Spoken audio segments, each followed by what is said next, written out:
Assalamualaikum warahmatullahi wabarakatuh. Selamat pagi teman-teman semua. Semoga kita selalu sehat di hari yang cerah ini, di hari yang luar biasa ini. Insya Allah kita diberikan semangat untuk beraktivitas setiap harinya. Amin ya rabbal alamin. Teman-teman semua, kita hari ini akan membahas tentang masalah memperkuat mental.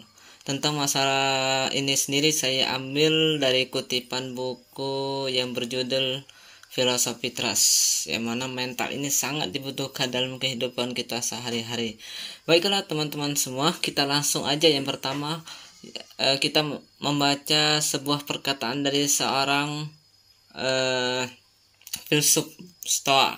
Beliau mengatakan kita ini menderita lebih di imajinasi kita daripada kenyataan. Ya, memang kalau mau dipikir-pikir sih emang benar.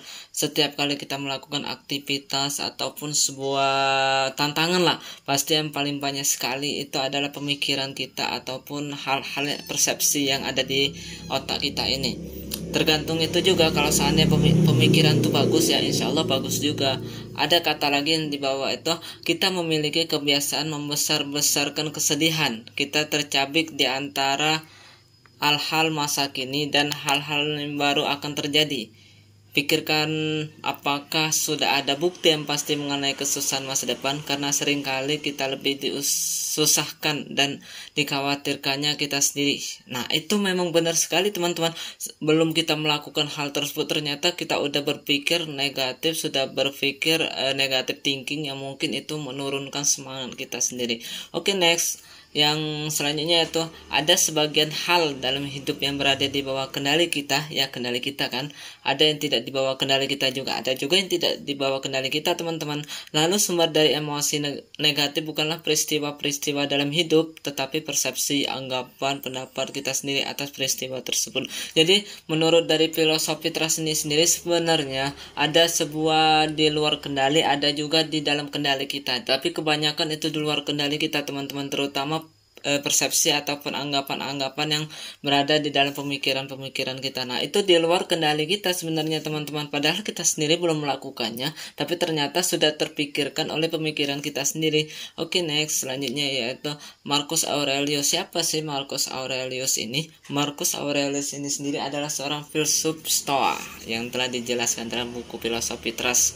Awali setiap hari dengan berkata pada diri sendiri, hari ini saya akan menemui gangguan. Orang-orang yang tidak tahu berterima kasih, hinaan, ketidaksetiaan, niat buruk, dan keegoisan, semua itu karena pelakunya tidak mengerti apa yang baik dan buruk. Jadi setiap kita melakukan aktivitas itu memang tidak boleh teman-teman ya untuk berpikiran negatif. Kita itu harus berpikiran positif, tapi tidak apa-apa kok dibalik berpikiran negatif kita itu kita bisa mengantisipasi kalau seandainya suatu hal itu tidak terjadi, maka kita tidak kecewa dong. Nah, makanya kita itu boleh kok berpikir negatif, tapi asalkan jangan terlalu berlebihan. Oke, next. Mungkin ada lagi sebuah pembahasan mengenai di dalam filosofi trust sendiri, proactive premeditation malorum, atau sengaja memikirkan apa-apa dan siapa saja merusak hari kita adalah praktik untuk mengantisipasi hal-hal yang tidak enak mungkin akan terjadi ya teman-teman.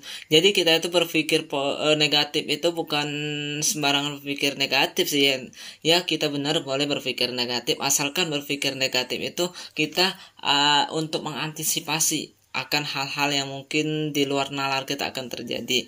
Dengan demikian, mengubah hal-hal tersebut dari yang tak terduga atau kejutan, surprise, dan menjadi hal-hal yang telah diantisipasi, artinya tidak di dalam menjadi kejutan kita teman-teman.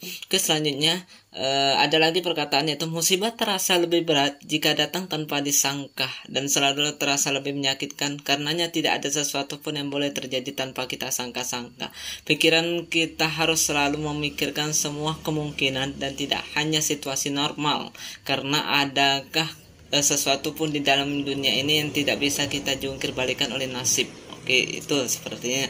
Oke, next selanjutnya yaitu kita akhirnya semua hal buruk yang dibayangkan ternyata tidak terjadi. Nah, kalau seandainya hal-hal buruk itu tidak terjadi, kita akan merasa lebih bahagia dan senang hati. Makanya seperti itu teman-teman, kalau seandainya hal tersebut di luar kendali kita, itu adalah sebuah negative thinking. Nah, itu boleh kau berpikir, tapi jangan terlalu berlebihan. Oke teman-teman, mungkin itu penjelasan mengenai memperkuat mental. Tapi kalau seandainya teman-teman ingin lebih mendalam tentang mengenai memperkuat mental, silakan membaca buku Filosofi Trust. Insya Allah itu akan membantu kita semua. Amin ya rabbal alamin. Mungkin terima kasih dari saya. Selamat menjalankan aktivitas sehari-hari dan semoga selalu bersemangat. Amin ya rabbal alamin. Wassalamualaikum warahmatullahi wabarakatuh.